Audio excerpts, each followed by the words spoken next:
एक सबसे जरूरी स्किल है जिसे डिनाई यानी नजरअंदाज नहीं किया जा सकता, और वो है कम्युनिकेशन स्किल, मतलब आपके बोलने की कला। जी हाँ, अगर आप हार्ड वर्किंग हो, स्मार्ट हो, कॉन्फिडेंट हो, लेकिन यदि आपके अंदर बोलने की कला नहीं है तो ये कमी आपको बहुत लोगों से पीछे धकेल देगी। इसीलिए जरूरी है कि आप अपनी बात को अच्छे से कम्युनिकेट कर पाओ। तो आज के इस वीडियो में क्या खास होने वाला है? आज के इस वीडियो में मैं आपको वो सब बातें नहीं बताऊंगा कि आई कांटेक्ट मेंटेन करो, चेहरे पर हल्की सी स्माइल रखो, बॉडी लैंग्वेज वगैरह वगैरह। आज के इस वीडियो में मैं आपको 5 simple but effective communication techniques के बारे में बताऊंगा, जिन्हें अप्लाई करने के बाद आपकी कॉन्वर्सेशन बहुत स्मूथ और आसान हो जाएगी और आपकी कॉन्वर्सेशन में से और बताओ जैसी चीजें खत्म हो जाएंगी। आप अच्छे से बात कर पाओगे और कॉन्फिडेंट फील करोगे। तो क्या है वो 5 टेक्निक्स? जानने के लिए बने रहना वीडियो के एंड तक। तो दोस्तों, आज फिर जबरदस्त वैल्यू ऐड करेंगे आपकी लाइफ में। So let's begin. Tip number 6, quality. दोस्तों, बातचीत के दौरान आप कितना बोलते हो इससे ज्यादा इम्पोर्टेंट है कि आप क्या बोलते हो। नहीं समझे? मैं समझाता हूँ। आपने अक्सर ऐसे लोगों को तो देखा ही होगा, या फिर आप भी उन लोगों में होंगे जो बातचीत के दौरान एक्चुअली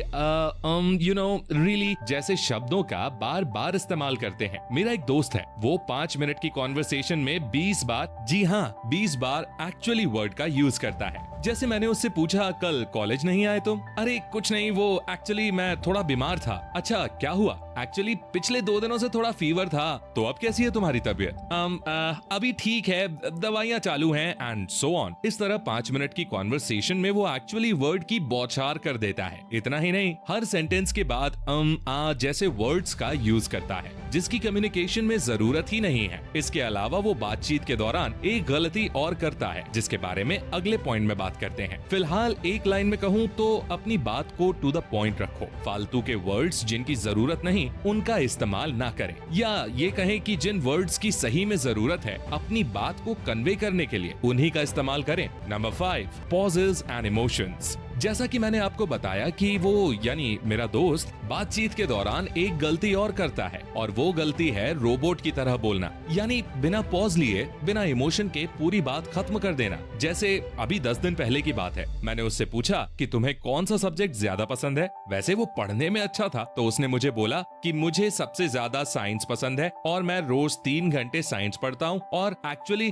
मैं नीट की तैयारी में लगा हुआ हूँ। ये बात उसने बिना पॉज दिए एक सांस में बोल दी और उसके वर्ड्स में कोई इमोशन भी नहीं था। तो अब आप मेरी और मेरे दोस्त की कॉन्वर्सेशन से क्या सीख सकते हो? आपको पॉज लेना है, जहाँ सेंटेंस खत्म हो रहा है वहाँ 1 से 2 सेकंड रुकना और फिर बात कंटिन्यू करनी है। इसके अलावा आपको बातों में इमोशन ऐड करना है। जैसे आपसे किसी ने पूछा कि आज मौसम कैसा है, तो ये बोलने के बजाय कि आज मौसम बहुत अच्छा है, लगता है बारिश होने वाली है, इसकी जगह ये बोलना, वाह आज क्या मौसम है, लगता है बारिश आने वाली है। पूरी तरह फील के साथ और आराम से एक सही पिच और स्पीड पे बोलना है, ना कि तोते की तरह। अगर आप सैड बात बोल रहे हो तो थोड़ी टोन को, पिच को लो करो, और अच्छी बात बोल रहे हो, कोई खुशी की बात है तो फिर उसे टोन में बोलो, एनर्जी के साथ। याद रखना, हर शब्द सुंदर है तो उसे उसी सुंदरता के साथ बोलिए। Number 4, speak English. दोस्तों, इंग्लिश दुनिया में सबसे ज्यादा बोली जाने वाली लैंग्वेज की लिस्ट में तीसरे नंबर पर है, और अगर आप इंग्लिश बोलना सीख जाते हो तो ये आपकी कम्युनिकेशन स्किल्स में 4 चांद लगा देगी।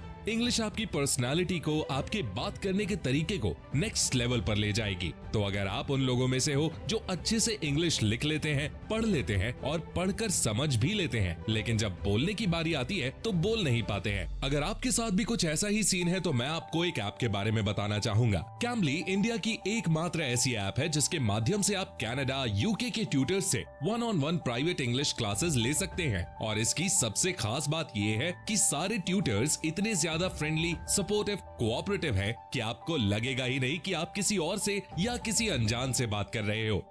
What's your name?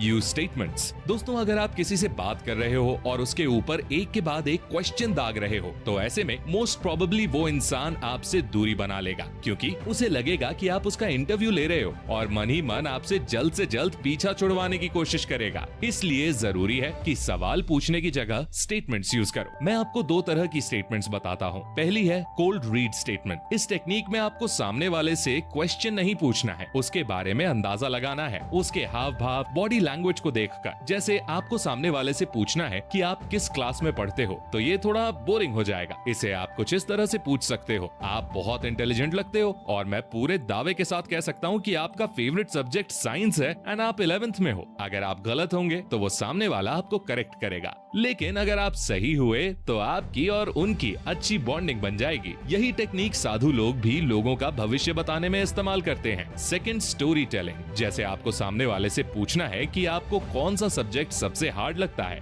तो आप अपनी बात बता सकते हो। जैसे मुझे मैथ से बहुत डर लगता है, मैथ्स के सम सॉल्व ही नहीं होते। ऐसे में बहुत ज्यादा चांसेस बनते हैं कि सामने वाला भी अपने वीक सब्जेक्ट के बारे में आपको बता दे। Number 2, conversation threading. दोस्तों, क्या आपकी कॉन्वर्सेशन में भी और बताओ और बोलो और सुनाओ ये सब चलता रहता है? तो इसका सोल्यूशन है कॉन्वर्सेशन थ्रेडिंग। जी हाँ, इसको एक एग्जाम्पल के थ्रू समझते हैं। जैसे आपसे किसी ने पूछा कि आप कहाँ से हो, आपने कहा मैं उदयपुर राजस्थान से हूँ, और आप मैं भीलवाड़ा से हूँ। अच्छा, और बताओ। ऐसे पूरी कॉन्वर्सेशन बेकार हो जाती है। आपको ये नहीं करना है, तो आपको क्या करना है? इसकी बजाय आप कुछ ऐसे जवाब दे सकते हो कि मैं उदयपुर से हूँ, बट मैं यहाँ से बाहर किसी दूसरी सिटी में शिफ्ट होना चाहता हूँ। एक ऐसी जगह शिफ्ट होना चाहता हूँ जहाँ प्रदूषण बिल्कुल कम हो। सिंपल भाषा में कहूँ तो आपको एक वर्ड में आंसर नहीं देना है, आपको क्लोज एंडेड नहीं, ओपन एंडेड क्वेश्चन और आंसर करने हैं, ताकि सामने वाले को भी उसी आंसर या उसी क्वेश्चन में से और क्वेश्चन फ्रेम करने का मौका मिल जाए। अगर आप बहुत कम जानकारी डिस्क्लोज करोगे तो फिर कॉन्वर्सेशन थ्रेडिंग कैसे होगी? सो ask open ended questions, not close ended. जैसे आप क्या सोचते हो, योर ओपिनियन। ऐसे क्वेश्चन जिनका जवाब यस नो में नहीं दिया जा सकता। Number 1, loss aversion. दोस्तों, इसे समझने के लिए चलिए एक शर्त लगाते हैं। जीत और हार पर क्या होना चाहिए, इसके लिए मैं आपको 2 ऑप्शंस देता हूँ। ऑप्शन 1, अगर आप जीते तो मैं आपको 100 रुपए दूंगा, और अगर आप हारे तो आपको मुझे 20 रुपए देने होंगे। ऑप्शन 2, अगर आप जीते तो मैं आपको 30 रुपए दूंगा, और अगर आप हारे तो आपको मुझे कुछ भी नहीं देना होगा। Which option will you choose?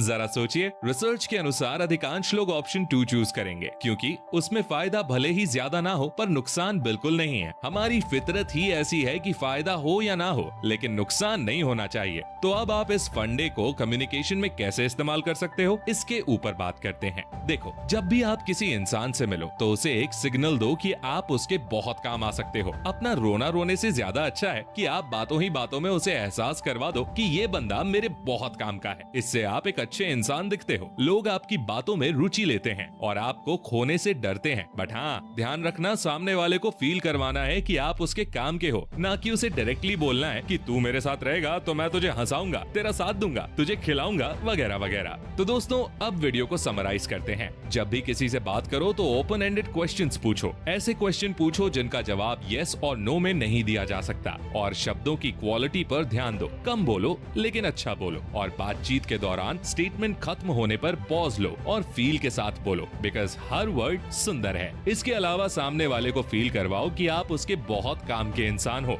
अगर आप इन सब बातों को ध्यान में रखते हुए सामने वाले से बात करते हो तो आप उसकी